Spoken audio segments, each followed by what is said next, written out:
please subscribe and don't forget to press the bell icon to get notified whenever we upload a new video.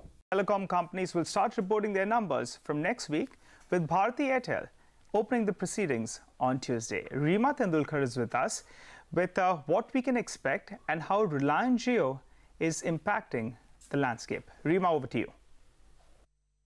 The last 18 months have transformed the telecom sector. We're talking about the time since Reliance Jio launched its telecom operations. Since then, voice calling has become free. Reliance Jio was the first one to offer lifetime free calling.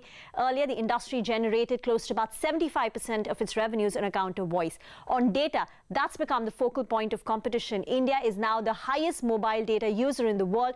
We consume close to 1 billion GB of data per month. It's not just the volumes which have shot up. Prices of data have come down.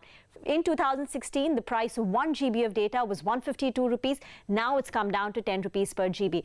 This chart will show you that the prices of data have been coming down, but they saw a seminal fall in the last 18 months on account of Reliance Jio launch and because of the bundled offerings that it came out with. So from 375 rupees in 2013, we're now down to 10 rupees per GB.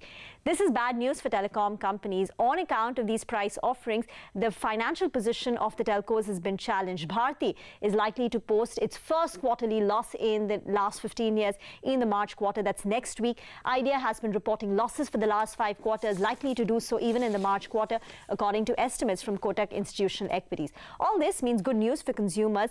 According to an Institute for Competitiveness, the savings to the consumers would be to the tune of $10 billion.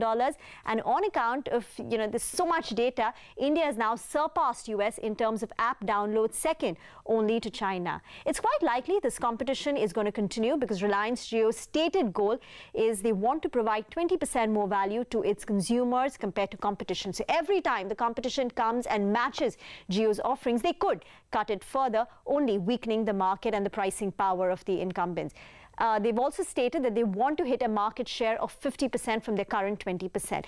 This means that 5G offtake may just take some more time. It took India 4 years to transition from 3G to 4G, but 5G may take some time because the infrastructure for 5G networks will require a lot of investment. COAI estimates that purely meeting the network requirements of the industry is about $10 billion per year for the next 5 or 6 years, and banks are unwilling to lend to incumbents who are already sitting on a massive amount of debt. So we'll see how that 5G story plays out and whether the spectrum finds any takers. But for now, the industry has gotten disrupted on account of Jio. We'll await the numbers from Bharti and Idea in the coming few days.